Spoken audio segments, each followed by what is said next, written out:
is the Panther Experience podcast from Springboro Schools, where we share meaningful conversations about the things impacting our community. So whether you're a lifelong Panther or brand new to Springboro Schools, we're glad you're here.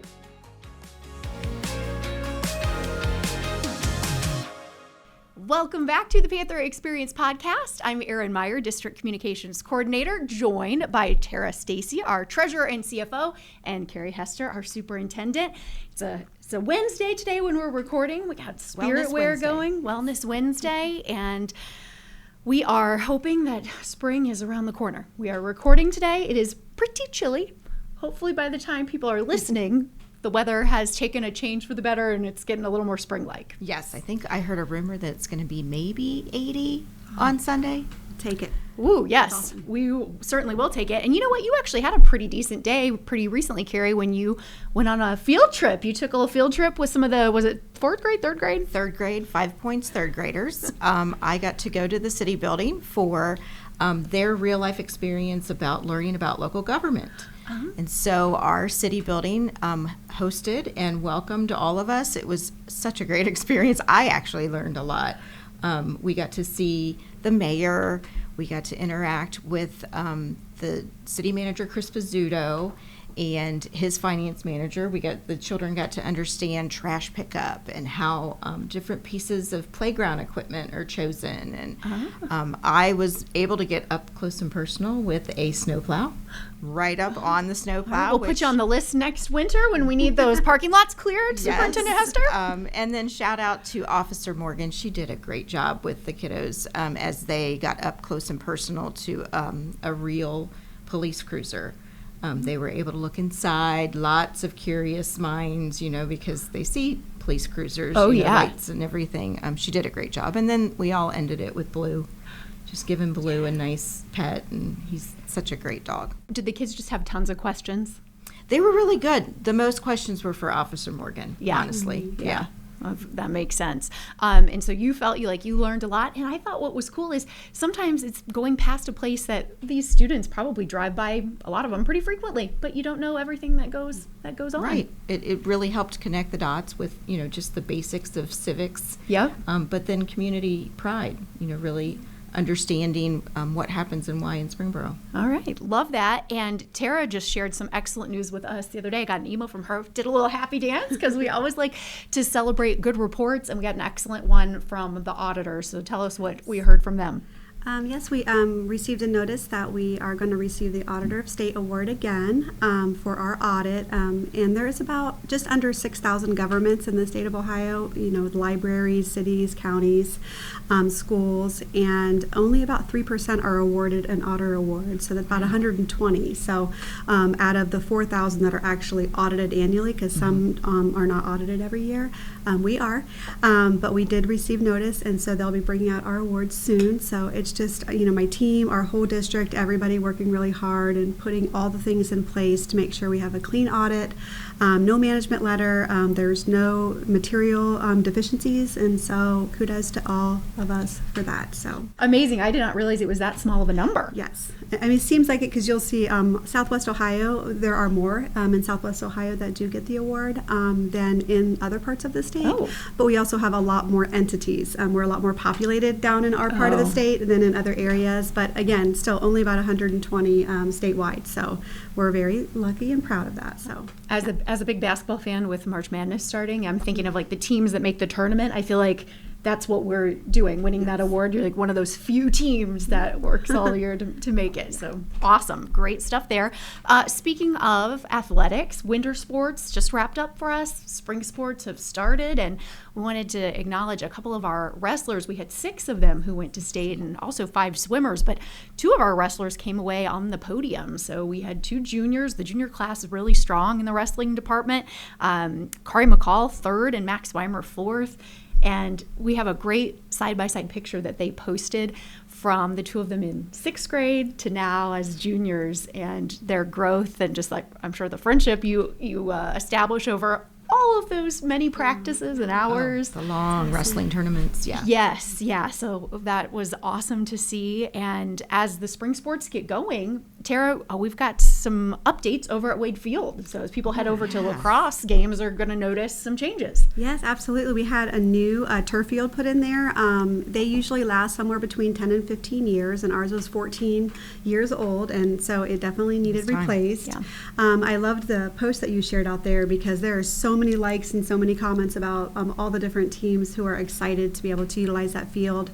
It was a $621,000 project, but we did have close to $190,000 that was in the Cook Family Fund at the Warren County Foundation that they donated through the concession sales for this whole time since 2012 when the last field was replaced. So that gave us a good chunk of money to help towards that, and then we're financing the rest of it through the district. So, but yes, it's really looks good, and I know everyone's excited to play on it, and so yeah. Every bag of chips and every That's right. bag of M&Ms somebody helps. bought It all over there. By the way, quick side note, if you're going to the concession stand, what's your go-to item? M&Ms. Oh, popcorn. I love popcorn. Kids, they make it. Yeah. Yes, the saltier the better in my book, I think. On the academic note, right, we're closing in. Graduation is not that far away. We are in fourth quarter already. know. And we had some excellent news at the high school. In the fall, we had 4 National Merit semifinalists. And sometimes throughout the year, as they go through and check things, some people get weeded out, and we were excited to hear that all 4 of ours are now finalists, and they have advanced, so they're waiting now to hear what happens with that. And we had our robotics teams, which are not technically, I guess, a district organized activity sport, but it's a great partnership, and the students are our students. They have some awesome coaches who keep us updated, and they just had a team last weekend, I guess, get invited to go to a competition in Canada. Yes, and they ranked 7th out of 40 teams in Ohio. Yeah, last that was one. weekend. Well, there were 2 teams, I think, right? Yes. So one did that, and then the other one got the invite. Yes, to go to Canada in June. I know. I love that, and it's so awesome to see that development in STEM. We'll talk about STEM Fest a little bit later, but Fest is coming. that is only a few days away as well. Let's talk about the last episode we recorded. We saw, we're new. We started our viewership. We didn't know what we would get, and we're trying to increase that and get engagement. And it's very clear that people in our community want to know what's going on and are particularly engaged when it comes to finances and what's changing, because the last episode was about property tax reform and changes being made in Columbus that are impacting taxpayers and our district. And we had quite a few views on that. I think about 700 views and downloads. Which is excellent for this little podcast that just got off the ground. Podcast family. But it's showing us, okay, let's continue to keep this conversation going and answer those questions. And we've been doing that on the ground here. You guys have been busy visiting buildings. And Terrah, you have done a terrific job. Tell us what you've been doing and why that's been important. Well, what we've been doing is we kind of start out with what's happening. And I think to make sure that we're giving a full view of what's happening, we have to really start with the state funding side on how much the state is funding schools.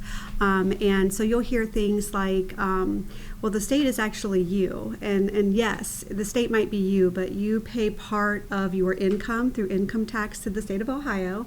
There's also sales tax. There's lots of other funding systems that go up to the state of Ohio that are taxpayer dollars. And then they use a portion of that money to fund the schools.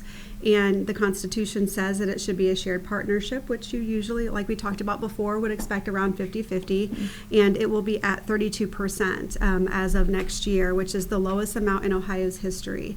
And Ohio ranks 45th out of the 50 states in terms of the lowest amount that actually they support their schools through the state piece of the funding. And so that shifts 68% onto the local taxpayers. And so, we've been talking about property tax reform, and we want our, residents and our staff to understand that we are facing a $7.2 million reduction over the next few years due to property tax reform. But until the system is fixed and the state actually picks up more of the cost from the dollars we're already sending up there through our income tax and other revenue sources, until they fix that part of the system, it's always going to be the residents that we have to go back to. So it's not really reform or relief if we have to go back and ask for the money or just cut from kids. And so I think that's what we really want everyone to know. It's that there's kind of two pieces to it, and we're having to talk about the effects from one, but we're also being affected by the other piece as well at the same time. Yeah, and you do a remarkable job of making it understandable in all the backgrounds. So you guys have been to all of the buildings, talked to our transportation folks. We've got, I think, one more gathering over here in central office to make sure that everybody knows what's happening, and that's why we're doing this podcast, so the greater community can be hearing that and staying involved in that as well. And part of that also is bringing in sometimes an outside view to help us along.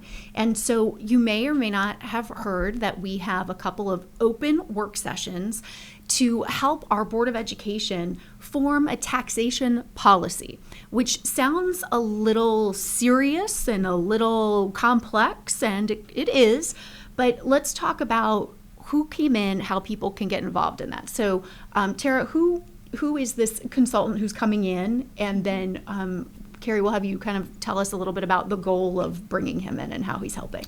Okay, his name is David Conley. He's the president of Rockville Financial. The district has used him in a few different capacities over the last probably 30 years.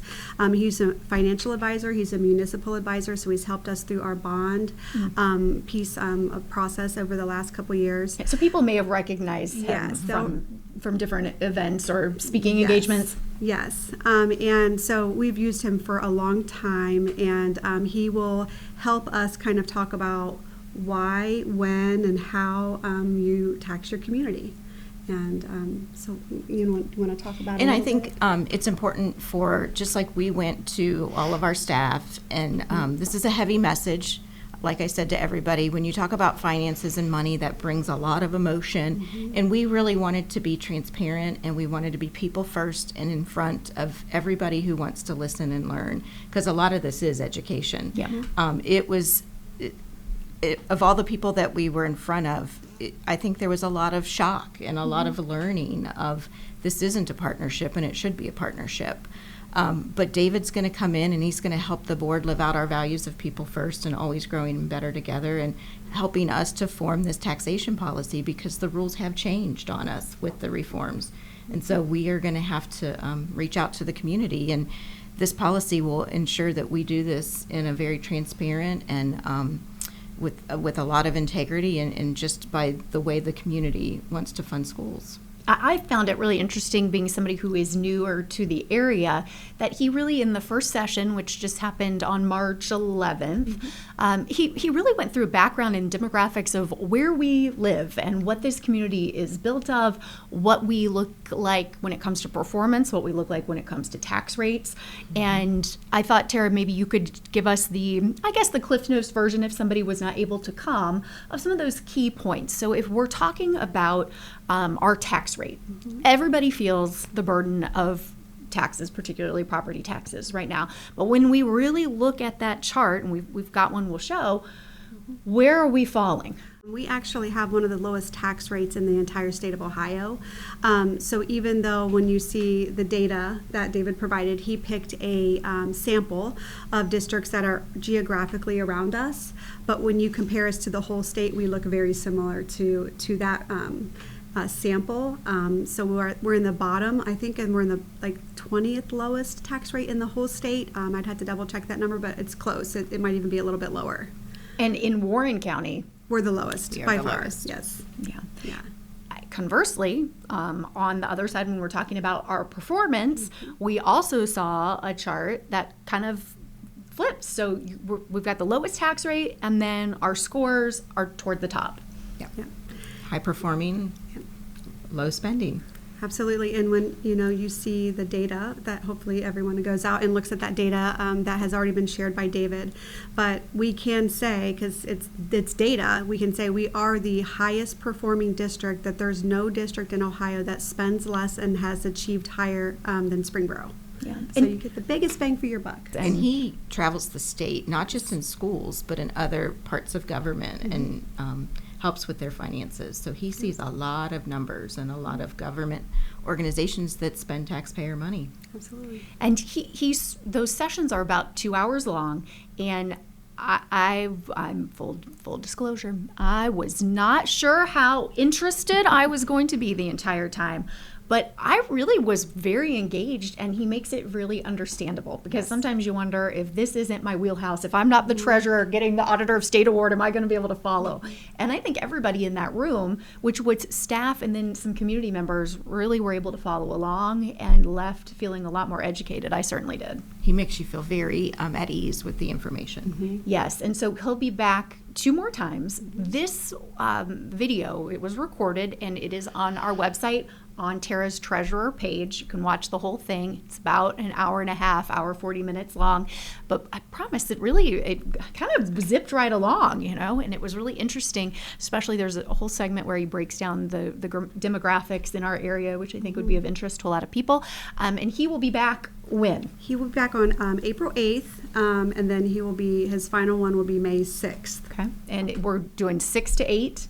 Yes. Here in the central office building. Yes. The one for April 8th will be here. Okay. And then the May 6th one has been moved, and I believe it'll be at the LGI. At the high school. At the high school. Okay. Right across from the library. Okay. And his slide decks will be available also. Yep. Yes. The first one is already up right under the link to the video, because, some of them, there's lots of numbers, so that slide deck can be kind of helpful. Yes. So, yes, we hope that you'll check that out. And you know what? I wanted to ask you, he gave some homework at the end of that, which was for everybody there to think about, what is the value proposition that they feel connects with Springboro schools? What is the value that a Springboro school's education, the way that it looks right now, brings?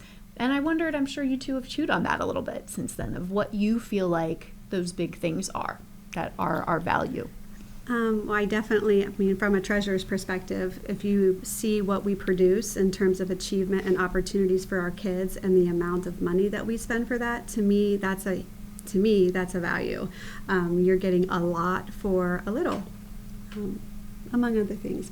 And I think another value proposition is just the dedicated and amazing staff that we have. I met with our Franklin B. Walter winner, Morgan DeMoss, earlier today, because I just really wanted to sit down with her and ask her a bunch of questions. And I said, what has the high school prepared you for once you go into your next chapter?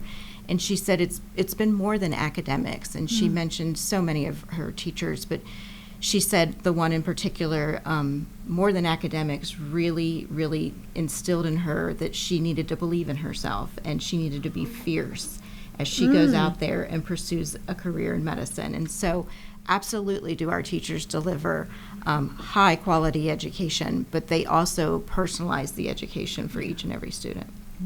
It is, yeah, agreed. And being again somebody new here, that feeling, it is not always, data is a big part of it, but sometimes it's something that's an intrinsic thing that you just feel. And I mean, coming in, this is such a welcoming and engaged community where people are plugged in, and that is not everywhere. So that's awesome. I think the school pride is just top notch. Yes, it's is. amazing how our whole community just rallies around our whole school district. It's amazing.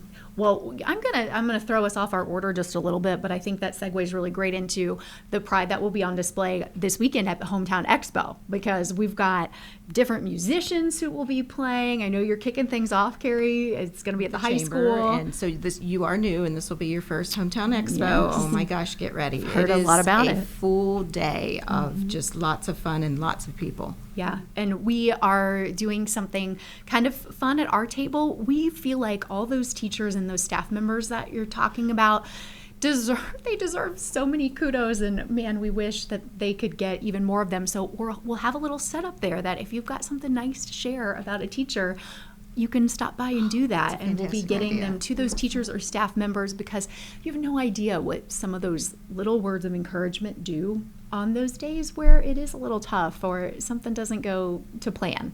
Yeah, it makes a big difference. So we're excited about that. And then I also loved hearing how seamlessly things flow, because we get that all set up, things are tarped off, and then we flow right into Monday. The high school's got career day going on. So thanks in advance to everybody in the community who's going to be part of that. And then Monday night, we need to see you all back at the high school STEM Fest. for STEM Fest. We are looking forward to having hopefully hundreds of you and your kiddos over at the high school.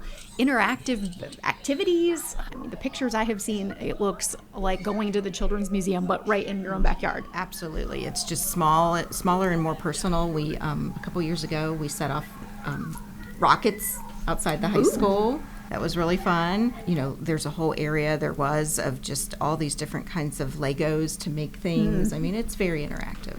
And Lynn Greenberg, shout out to you. Thank you for heading this up and making this works hard. An awesome opportunity in our community. So it's from 5:30 to 8 in the high school, and it is free. So bring your kids of all ages, and it'll be a great time. There's always good learning going on. A couple other things coming up. We've been talking about the junior high musical, but the high school musical is now Cinderella? about a month away. Cinderella. Yeah. And Yes. I was excited to do a little feature for them. So be on the lookout if you get the Springboro Neighbors magazine. A few of the cast members are featured in a little Q&A in there.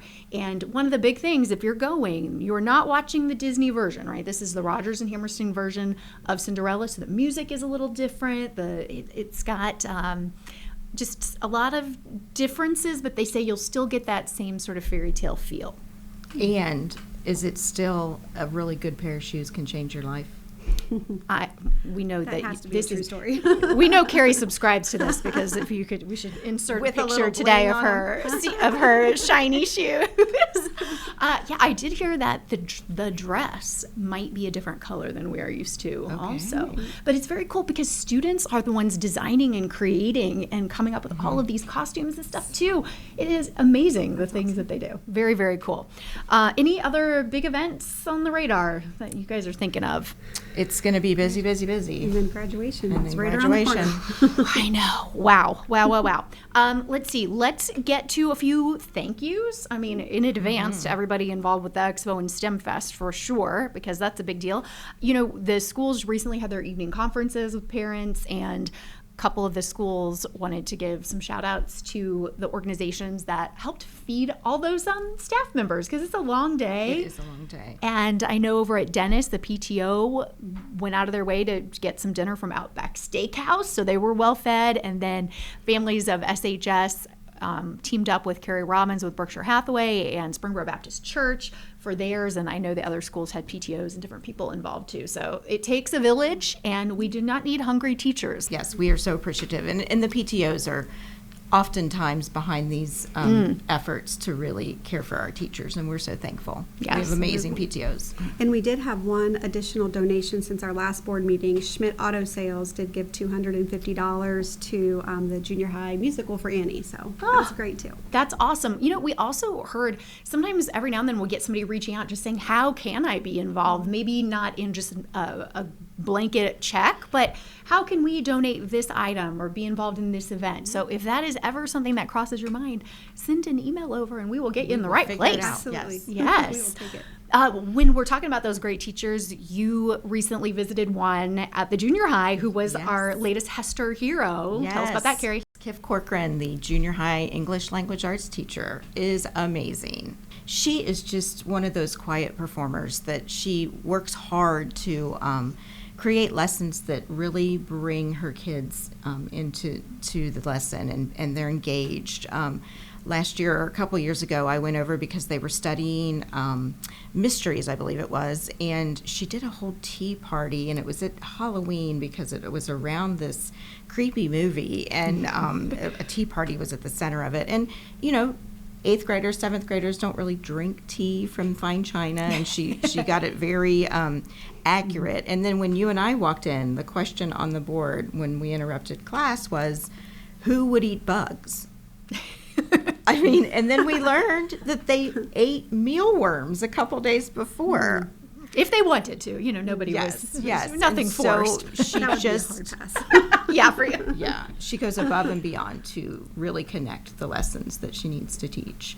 And so, thank you. And she is a Hester hero. And it's fun to go in and surprise and say thank you. Yes, and you talk about classroom management. We walked in, everybody in that room was doing what they were supposed to be Yes, they doing were. from the get-go. And before we go today, we do want to just make you aware of another reality. We've got property tax reform reality, and then one that's been hanging around for a while is bus drivers are not growing on trees these days.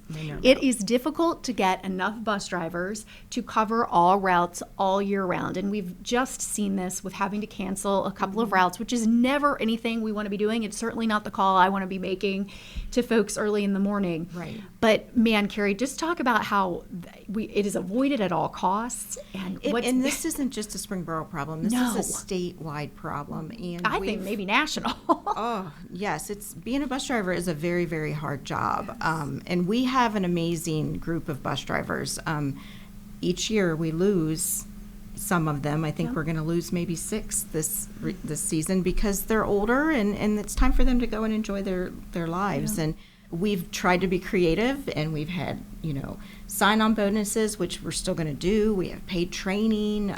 We really need good people to get our children to school on time every day, but like so many other districts, we don't have enough, and so we try hard.